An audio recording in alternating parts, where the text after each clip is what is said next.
Hello, everyone. Welcome to the stream. My name is Jules. As always, when you join me here on the channel, you are one of my treasures. Um, Today, we are here to talk about disaster response, um, and we will most likely be having uh, guests today. She has been boots on the ground over there, and I appreciate her service. Um, As you can see here on my left, I used to do a lot of disaster response, and these are my uniforms. And I used to get deployed with the government, but uh, doing it, just going every day to volunteer is a great service. So I greatly appreciate, all the volunteers that are out there. Uh, the job I had was with DMAT. Hey, Megan, Hi, how are how you you? doing? I'm exhausted but good. I'm good. Yeah, let me turn up my volume. I've had some camera issues at first. It was my webcam on my uh, computer didn't want to work, Uh-huh. and then it decided to. Had to go through my phone camera. Oh, wow.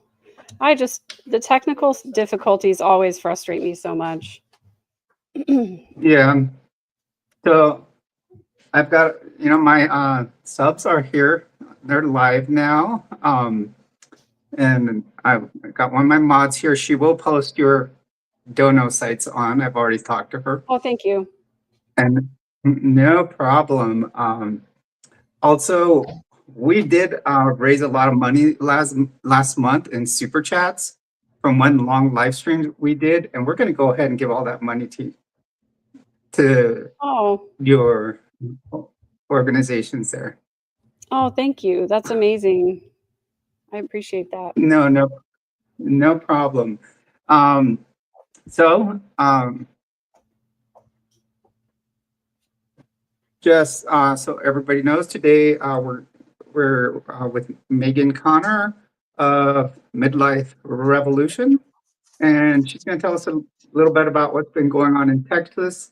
Also, I don't know how many of you know, um, I used to work with. I do still work with the Department of Veterans Affairs. My job here in Albuquerque was originally for what was called a clinical deployment team, to go out in these times of need and help out the veterans there. When I joined the VA, I was also a member of a disaster response team with the uh, with the Department of Health and Human Services. And you might see some of these people out there. They're dressed in a shirt like mine with tan pants. This is my old uniform. This is my jacket. And then the tan one, I always hate this. Tan one is our old uniforms. Actually, that one I wore on Galveston Island after Hurricane Ike. Um, and it's at that time we were still Department of Homeland Security with FEMA.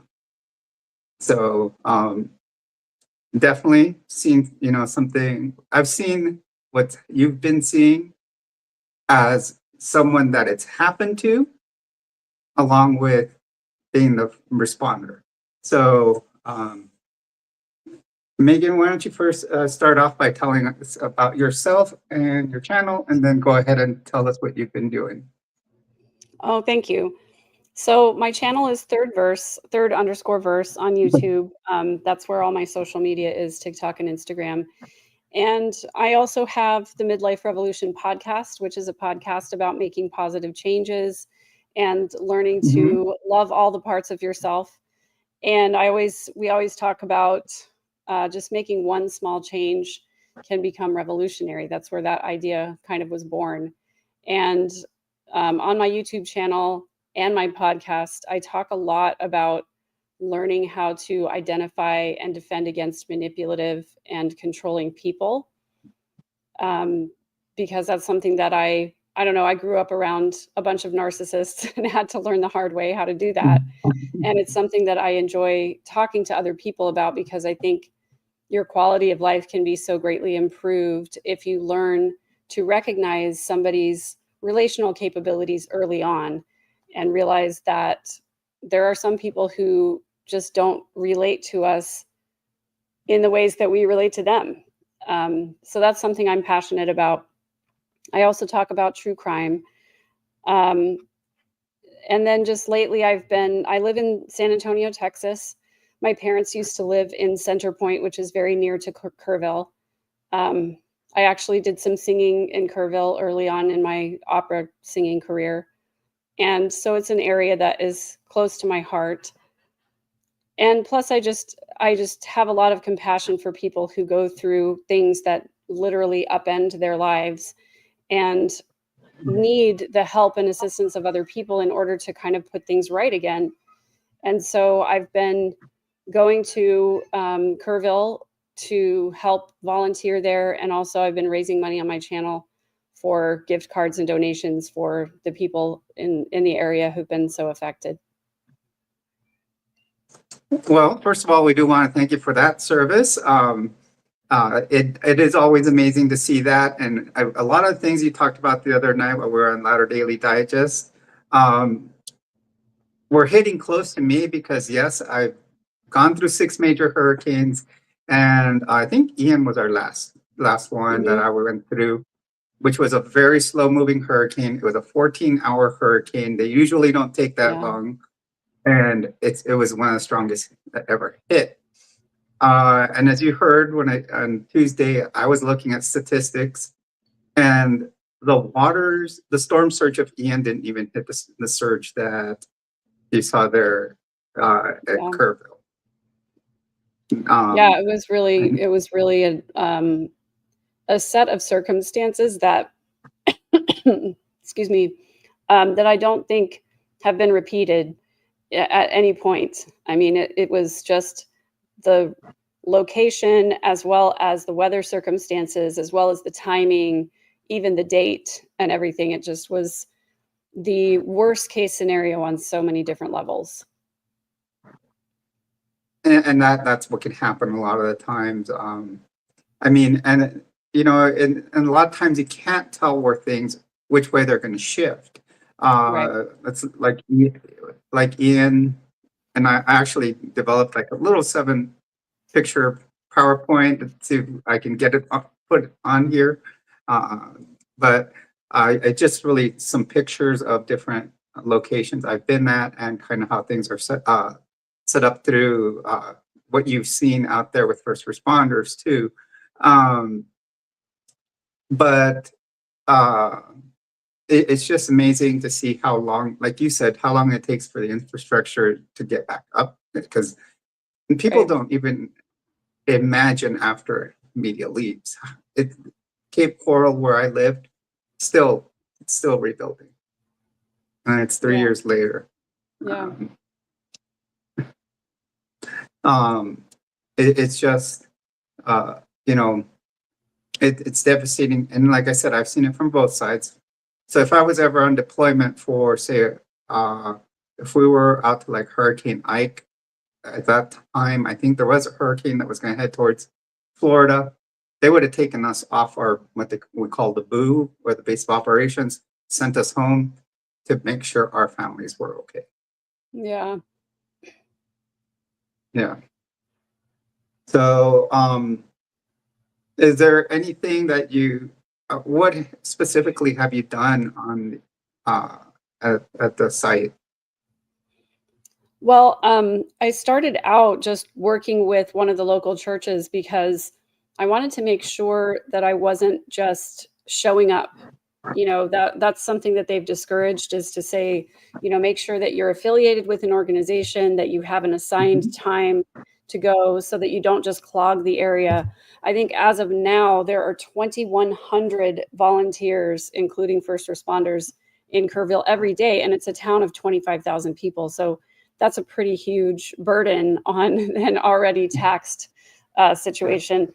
So I did some research and had some friends make suggestions, and I was able to get connected with the local church, and they were Mhm. absolutely inundated with donations of food and water and clothing and diapers and all the things people usually donate during this time.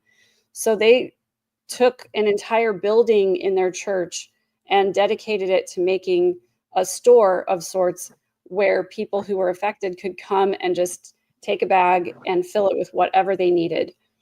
And I was amazed at, by the time I got there, how they had already sorted all of these donations into making it look basically like a store where they had different Right. sections. You could basically just go shop.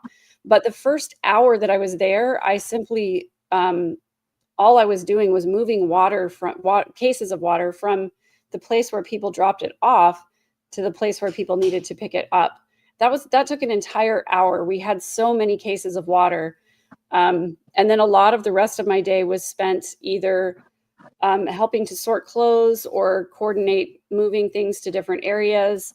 The last part of my day, I spent reorganizing the donation of baby wipes so that they were the same type all together and people could easily see what was available. It was amazing how many people donated things. And it was also amazing how when they said, we don't need any more of these kinds of donations, people would still bring and drop off because they just feel like they want to give. Yeah. And the other thing that was eye-opening for me, which I guess I've thought about but not really considered from a practical standpoint, is that so many people just dropped off bags and bags and bags of clothes. And while we appreciate that, nobody wants your used underwear. Nobody wants, your used socks, really. Right. Some people have said, well, I don't care if I didn't have anything, I would want socks. I didn't care if they were used. But we always want to donate, the best of what we have and not force people to, sort of scrounge for what they need. And so what I've learned is that instead of just dropping off a bag of clothing, maybe drop off a plastic bin with all the same type of clothing. For example, men's summer pants, and then label it with the size. Because there were probably at least 30 volunteers who worked all day long on sorting through these clothes and folding them and putting them in the right place. And then we also were boxing up all of the winter clothes that people brought to donate. Because while we do appreciate that, it's July in San Antonio, or sorry, in Correct. South Texas, and we don't need winter clothes.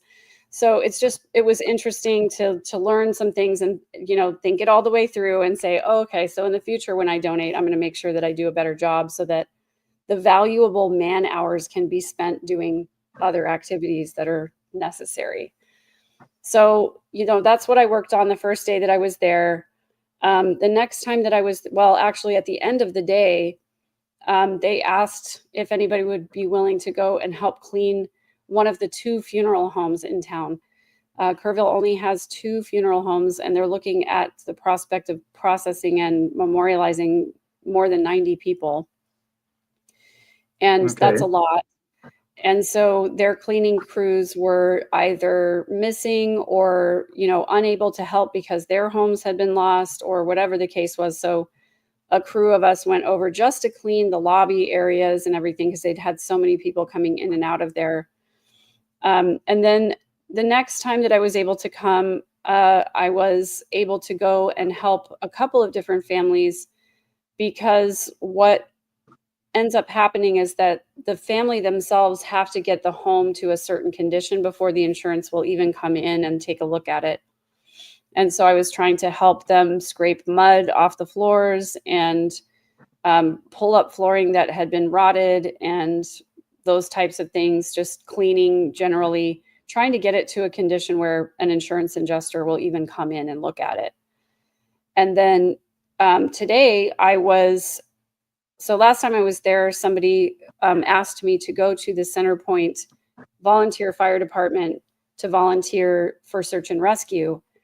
And when I got there this morning, I was absolutely astounded. There were probably close to 200 people mustering there.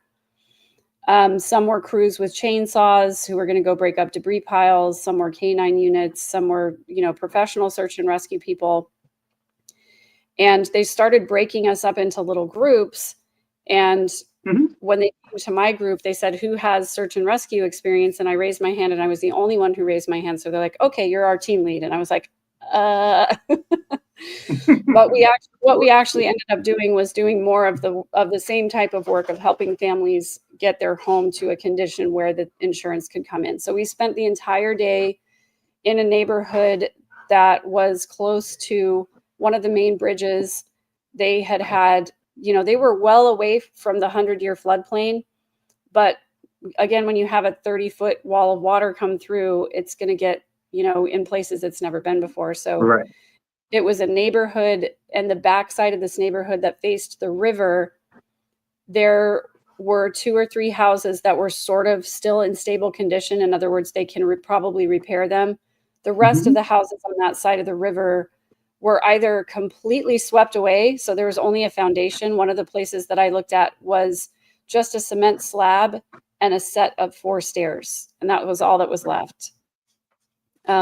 Right. And then there were a couple that were mobile homes that you could just tell by even looking at it that they were, lopsided structures. They were starting to like break apart. So there are lots of people who just lost their homes completely. But we were working in this home today, basically removing drywall from everything below the water line. Mhm. So about 4 feet up the wall, removing all the insulation, removing all the flooring, all the cabinets, all the tile, and everything that was just anything from the flood line and below. And so that was the work that I was doing today. I had a really great crew of people, but it is exhausting. It's smelly. It's hot. Mhm. But what I I know. absolutely loved seeing was this huge group of people, and some were working inside and some were outside, and some were dismantling debris piles, and some were sorting debris into burnable and not burnable, just all working together. And it was astounding to see how much was accomplished by the time that I left today. It was just really amazing to see so many people just come together and work together to get a thing done for other people. Yeah, it was amazing. Just like you say, I think it was part of you when you were talking on Tuesday.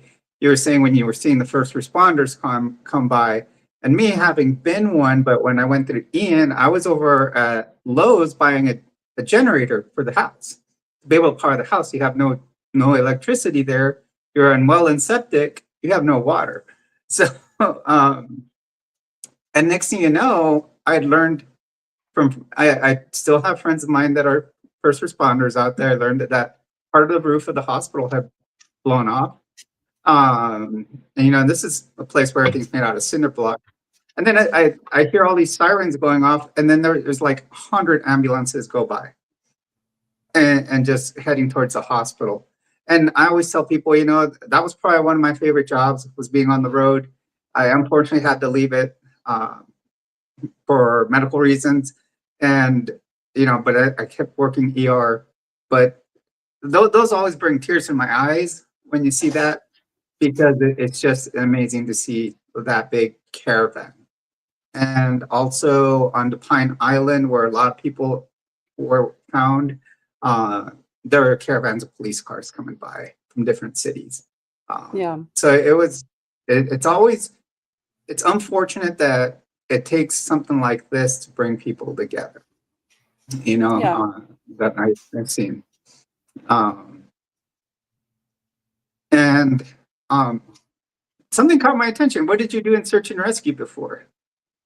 When you Well, I mean, all I can say is like, I have worked on a team that was doing search and Mhm, rescue during a flood. We didn't find anyone. In fact, mhm, there was just so little that could be done at that point. But I certainly was not in charge of anything. All it was is that I was on that team. I had learned the rules, and we went out mhm. for a 6-hour stretch, and that was it. But that was more experience than anybody else had on that team, unfortunately. Yeah, yeah. And basically what they were putting there, and actually I do have a pretty good graphic of it. It's what they put in in uh, in place is what they call an incident command system. And so Mhm. what they were doing is, since they had so many of you there, they were like saying, let's break up into little strike teams and you guys can go do this, do this. So what we're doing is, well, one person has to be in charge because if you don't give them a leader, everybody's going to try to lead.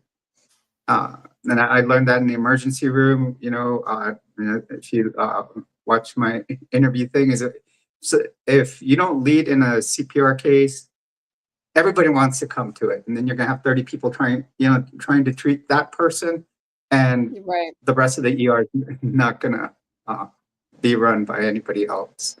Mhm. So there is, and you said you also went by an area where everything was staged. I might start getting a little technical here, but this is something I've always done. That's what they call mobilization center. That's where Right. FEMA kind of sets everything up. In the incident command system, there is a communications officer, and he's kind of in charge of getting contracts with different ambulance companies that want to come down, or first responder companies, and they act in the end. The government does give them something back. Right. So yeah, I do have a slide that kind of shows up, but I'm not going to go through the whole thing because I've done like 4 classes in it.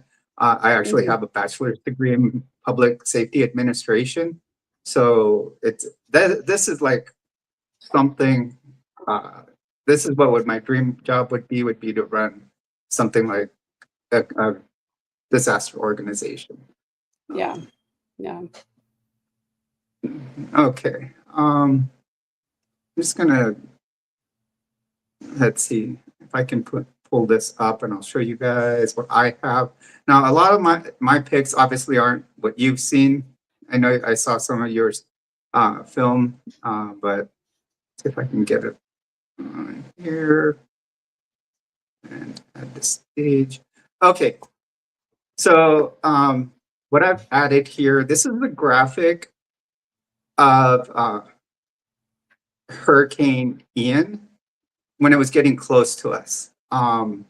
Actually, if you see this, I don't know if you can see my arrow on there, but towards the top of the red, that's where Tampa is. If you go down where the M is, that's where I was. That means it's major hurricane. Mhm. So, and then this is just, like I said, this is kind of, I'm going to jump to the next slide. So now this is this is a system here that was invented in the 70s. It's called the Incident Command System. The reason this came about was due to brush fires in Los Angeles. And that means too many fire departments would show up and everybody would want to be in charge. So they Mhm. had this set up like, who's going to be in charge? So it's always the first person that shows up is the incident commander, which is right up here first, and then eventually they'll give the title to whoever is the highest ranking once it shows up, when FEMA shows up or whatever. Mhm. And then you'll see a bunch of different departments, like there'll be safety officers, public information officers, stuff like that. There'll be a chief medical officer, and under him, like I would land under the chief medical officer, which is a nurse, but at all times, one should take on all these roles because, like, if I'm doing my job, I should not say, oh, I'm not a safety officer. I'm not going to look out for the safety of who I'm working with. So that was one thing I learned. Same with logistics. So with safety and logistics, you can always, like you said, you walked around with getting cases of water. That's important to make sure that your crew's always hydrated. Mhm. So that was a big thing I learned. Um, Now this is a training exercise, and I don't know if you saw any of these tents out there. Mhm. Uh, these are what I used to belong to, is a DMAT, and it's the National Disaster Medical System. We're a disaster medical assistance team. And you can see these guys are wearing navy blue. Certain parts of the country would wear navy blue. I wore tan. I don't know what the difference was. But this was a training exercise we did up in Alabama, right near the Talladega racetrack, actually on a Army base. And it was just keep us up on our skills to be able to set up. And it's a lot that is set up. So this is what came of what we were just doing. So this is a mini hospital in itself. And then this is how we organized it inside. So you have, the beds on one side, we did it, and like this is our base of operations, our booth, like I said. Even if you look in between the stretchers over here, they are actually air conditioned. I'm surprised. And then over on the side, all the Pelican cases, everything was located in. We made them into seats. And then, our supplies here. And when you're getting low on supplies, you call logistics, and they'll take care of you. And this is, like you said, you saw a lot of ambulances set up, and this is what we call mutual aid, just for local responders to help from other organizations from outside. And it's amazing how many you'll see show up. This is outside the ER I used to work at. And these used to be our vehicles. I know, I think it was Randy that asked the other night, Yeah. what happens if you're not a workspace? Here, unfortunately, this is what we have to have. We don't want to think about those times, but it does. Sometimes we have to use them. We also use some of these for carrying our medication. Okay, so right now, what would you say the biggest needs are out there? So is it mainly monetary donations or? Yes, definitely. It's monetary donations. I drove past so many of these sites where, there are churches who are heading up their own efforts. Sorry, my dogs are being crazy. And then as well as, different first responder teams and everything. I cannot tell you how many pallets of water I saw just sitting out there in the Texas sun. And yes, it's important. Yes, we need it. Yes, this is going to be a long operation, but they don't need donations of water anymore, So what they're saying is they've got most of the supplies that they need. They have. What they're really looking for is monetary donations because they've got to find housing for all these displaced people. There are just needs that cannot be filled by somebody donating something. So that's what they're asking for mostly. I know that a lot of the first responders have been asking for more work gloves and things like duct tape, electrical tape, mainly sunscreen and bug spray. But those are really the only things that they want people to bring with them as a donation. Okay, yeah, those are things to think about. Yeah, work gloves, you can get the inexpensive ones. I know I always carried the mechanics ones. Any other information? Yeah, the You're heavy duty silent. gloves, sorry. The heavy duty gloves are so important when you're dealing with flood Mhm. mud. I've Yeah. tried to educate people before about flood mud. It is different than regular mud. It's just full of all kinds of gross things. And Mhm. it's very heavy and very thick. And it gets all over everything, of course. And so when you're dealing with that, you need very sturdy gloves, sturdy shoes, boots, possibly, if possible, and things like that. And so whenever I talk to people about volunteering, and maybe this is something that you can speak to as well, I try to be as self-sufficient as I possibly can when I go into a situation like this, because I don't want to be a drain on the resources that are already stressed. So I make sure that I gas up my car, I fill up my tires. I have in my trunk, I have toilet paper, baby wipes, paper towels, Clorox wipes, Band-Aids, Advil, water. I always bring a Mhm. cooler with iced down water with me. And that came in really handy today because the crew that I was working with, when we left the command center, they said, should we bring our own water? I said, yeah, you need to have enough water for the whole day because we don't know how long we're going to be out there or if we'll be resupplied. And so it was really good that I just had that cooler of water in my car so I could say, you know, if you need a cold water, go get it. So yeah, this is my to-go bag for when I worked on disaster. And I've got my individual first aid kit. Of course, this, if you can see how mine is, it's a little fatter than it should be, but that's just because of my emergency experience. And each of these pouches can actually come off. This is a pretty new bag. And then this could probably fit 7 days worth of clothes. But yeah, be self-sufficient. Nutrition bars are very Yep. important. You wear eyeglasses, always carry an extra pair. Carry sunglasses. This most current team I was on with the VA did say buy a pair of goggles. So Yep. yeah.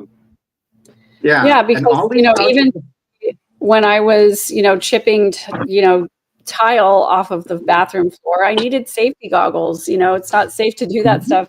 In addition, whenever I was, you know, trying to remove flooring, every time I struck the floor, mud would splatter up, and you don't want that stuff getting in your eyes. Another thing I always suggest is paracord. You can use this for anything. There's 100 feet of it, and you can buy it on Amazon for cheap. I also have one of those filter straws in that same pocket Yep. over there. Mhm. And one thing I liked about this bag is that this front compartment actually comes off and becomes a fanny pack. Yeah. So, you know, it's all a matter of preference. This was, I bought it at work and it was like $70. This is not bad, which is not bad Yeah. for this type of bag. If you bought like the brand of shirt I have on, it's called 511, which is a popular brand of responder clothing and military and police. The same backpack with them would have cost like $300. So when I saw Yeah. it there at work, I'm like, you know, it does the same thing. And a lot of things, like you said, be self-sufficient. One thing I can't say, be prepared with is your mobile battery pack. I learned this, I think, Hurricane Irma. The eyes were bad to me. So, and Hurricane Irma, we used to have to keep getting in the car, turning on the car, waste gas to charge it up. You have this, you got your little power bank, and it's ready to receive. A lot of these will receive, you know, just regular USB ports. It'll take the USB-C and the Apple ones. So they're Yeah. a great thing to have. Yeah, for sure. I like my little pouch here. I always have gloves on me. I put it on my belt. And what is it? And we also had, I will say too, we had more than one person on my team today who had, you know, taken their gloves home and washed them or whatever. And when they grabbed Mhm. the pair of gloves, they got two of the same glove, like two lefties or two righties. And it's like, there's nothing more frustrating. Yeah, it's best to like maybe get a carbiner, even some baby carbiners, and then put them Yeah. together in pairs. Attach them together. You Yeah, know, exactly. yeah. I always put carbiners on my backpacks to be able to hang them up above ground. Just Yeah. because, like you said, the mud. Another thing I suggest, I don't know if it's in there or it's somewhere else, it's a headlamp. Yep. I had one of those Because today. because what happens, and we discovered that on DMAT, was if you go on, you know, ours were 2-week deployments. So if you get up in the middle of the night and you need to go to the bathroom and you're in a place that has no power, you Yep. need some, you know, carrying a flashlight. Yeah, it's nice to have your portable flashlight, but when you're in the bathroom, this is not convenient. It's good to So be hands-free. uh, Yeah, exactly. yeah, Yeah. yeah. People don't think about these things, and you don't think about them till it happens. Right. So Until you're in the situation, you're like, dang it. why didn't I think of that? You know, and I think Ian was the first hurricane had a generator on, and like I said, I had already gone through 5, and I Yeah. never thought of, "Oh, why purchase one?"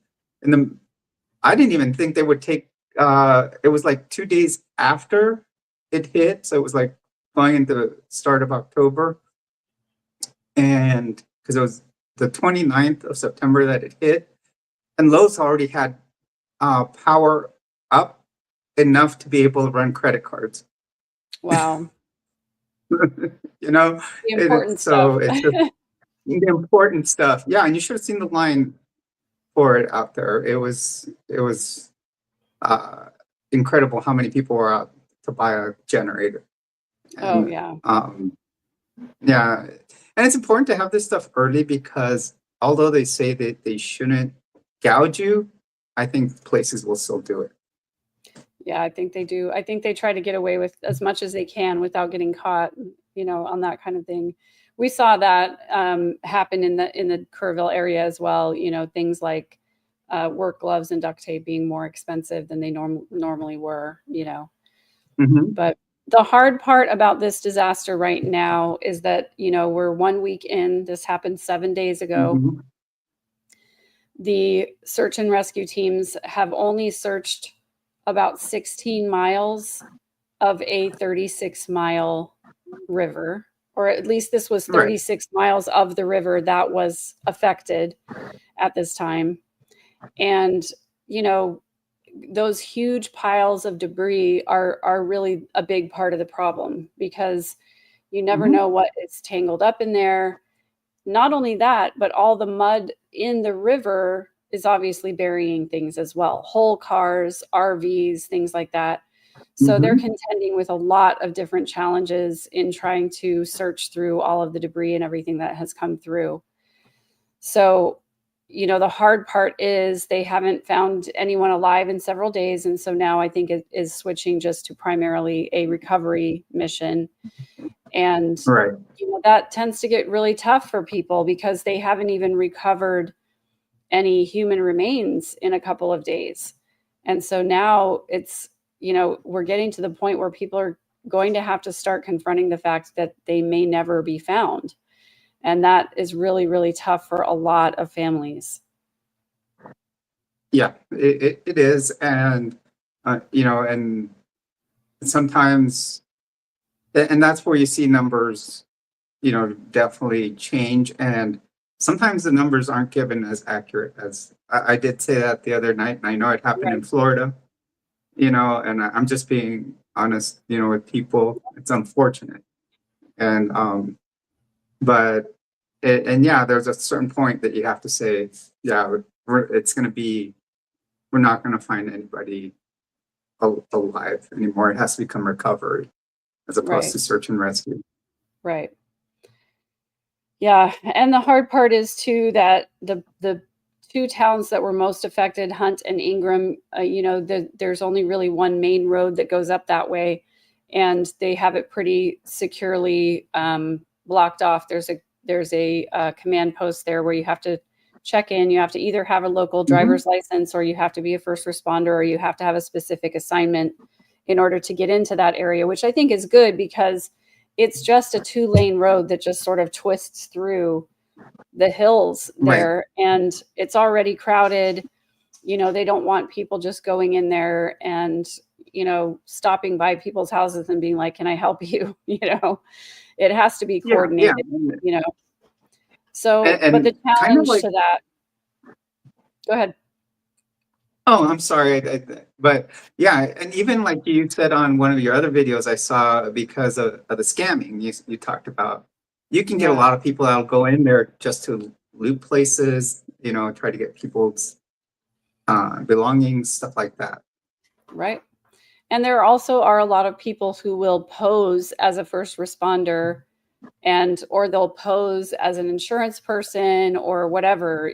So many different types of scams go on during these disasters, and it's Mhm. horrible that people would pray. But I also have found that there are a lot of interesting types of people who volunteer at these disaster sites. Mhm, Some of them really are just looky-loos who want to pretend like they want to help, but really mhm. they're just there because they're curious or because they wanted to get close to victims or talk to victims. So you do just really have to be careful about that kind of stuff when something happens in your area. You have to be careful about, even the volunteers. You can't necessarily know what you're getting yourself into when people come into your home to help you. Right. Actually, I have a story about that on Galveston Island on response there. Um, when we arrived to Galveston Island, we had, this is how government does things though. They flew us out from 3 places in Florida, like, because there were parts of the team in different locations in Florida. They flew us to Dallas Fort Worth. Then they put us on another plane, the smallest plane you could imagine, just enough for 40 people. And they flew us back to Baton Rouge, where we're still battling the high winds of Hurricane Ike.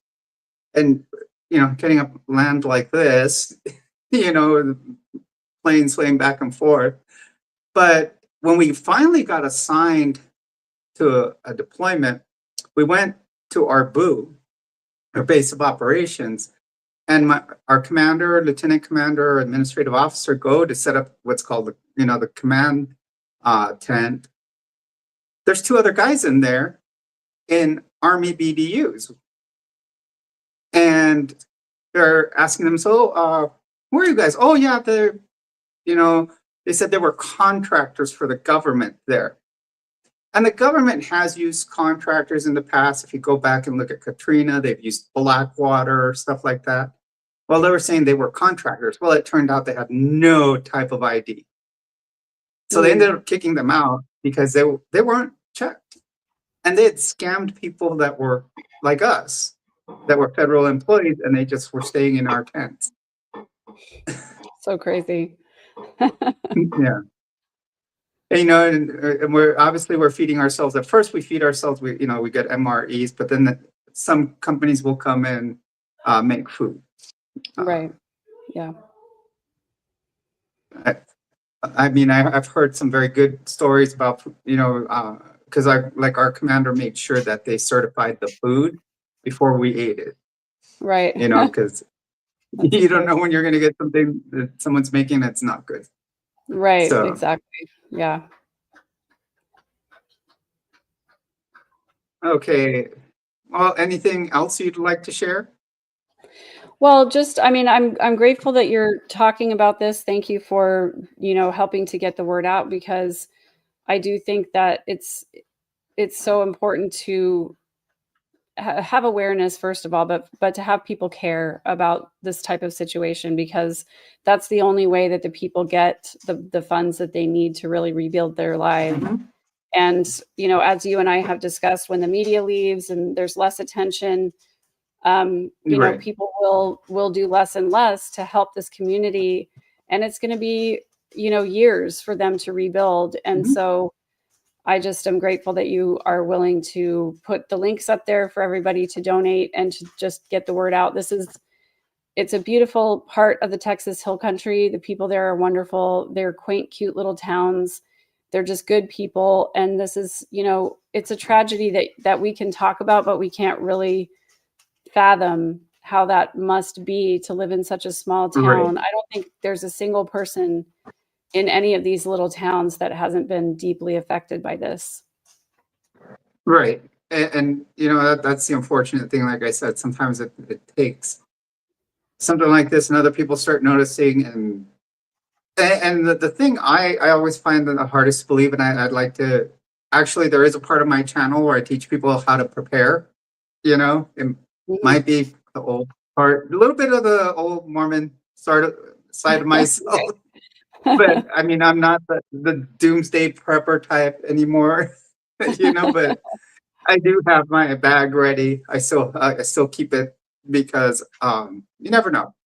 Yeah. Um, and um, I do have like 2 others, but that was when my daughter, when I still lived in Florida, and I had one for my daughter, one for my ex.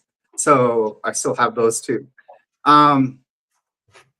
So basically, I always say is staying prepared is the most important part. Like you saw that slide of the hurt where the hurricane was still sitting in the Gulf. When it's sitting in the Gulf, that's when some people will start going to prepare. And you go to gas stations and the lines are 5 miles long. Right. And, you know, I say always just have a little bit ready at home. But Yeah. then fill up early. And like you said, you like to be ready when you head that way, which is a very good thing to do. I know on my channel I do have a sequence of videos, and I used to call it Survival Saturday. So now you know I used to be, but it just kind of shows people on how to be prepared and just basics like this. I'm not telling people to have a year's worth of food, you know, That you're going to eventually which throw away. that you're eventually going to throw away. One thing that was nice when Ian hit, the VA would give us a box of MREs or two a day as you went home from work. When we went back to work, it took like a month to get power back. So once you could go back to work, they did have one day we all came in, checked in, then we went home.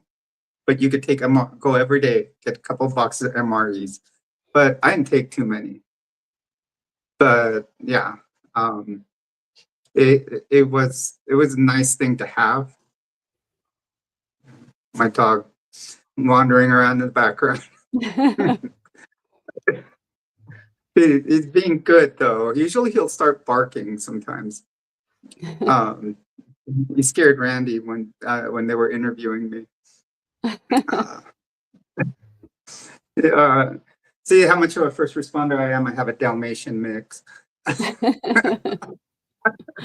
There's but yeah, that's a lot of what I do like to teach on my channel. I do have one section for that, and I just like to tell people to be prepared. And don't wait for the last minute. Yeah, exactly.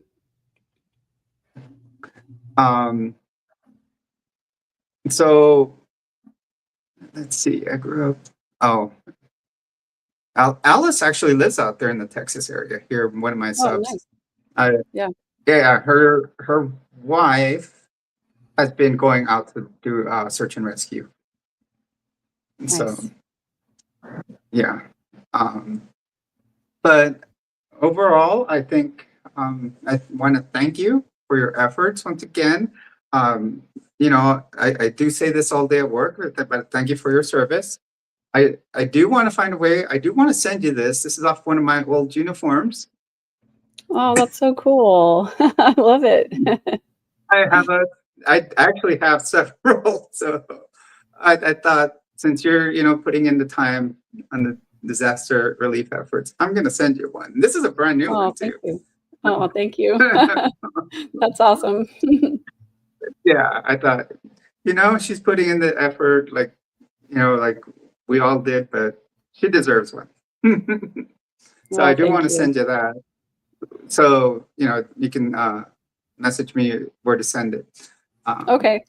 But yeah, I thought that would be a cool thing there. We, like I said, the government has reissued us uniforms. That's why you see the two different coats, and this was off the tan one. And one of the tan ones hadn't seen action, I guess. But so I guess we can go from here. If you have any last words, anybody have questions there? See if we get any questions. I don't really have any last words, just to say, thank you again for covering it and putting the links up. I appreciate that. Oh, no problem. Like I said, it's just my nature. 19, I took my first EMT class.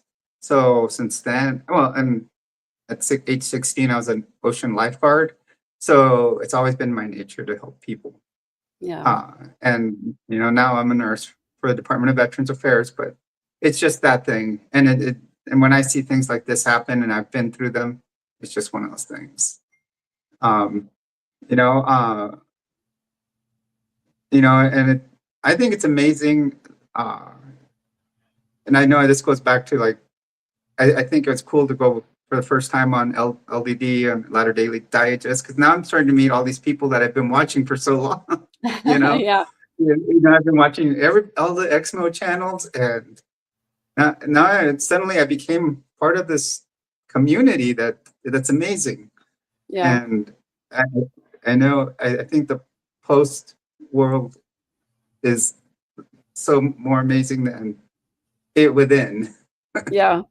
Yeah, and so it's been a pleasure talking to you. I'm glad to have met you. Yes, You likewise. know, Thanks for having me.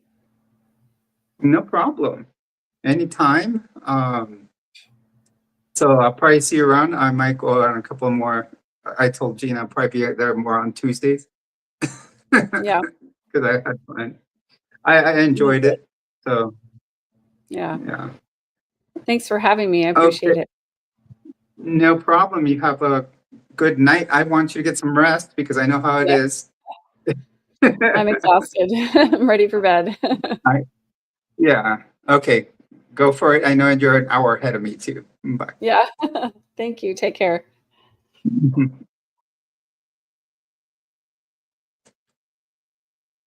Okay, everybody, thanks for joining us here. Uh, yeah, like I said, I didn't want to keep her on too long because of I'm sure she needed rest. I do want to say thank you to Megan for joining us here. It was a great, experience.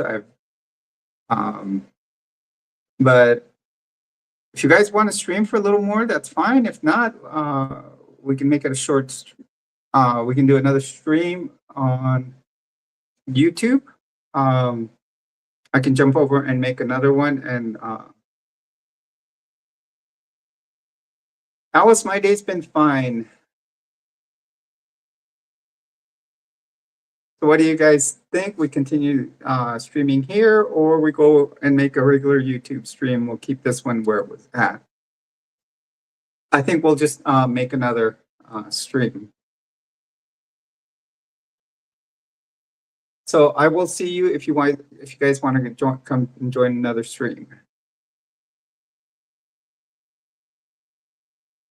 Well, Alice, here's what I'm going to do. I'm going to create a different stream because this one was focused on the relief for disaster response stream. So we can go on and we will do another one on my channel and go from there.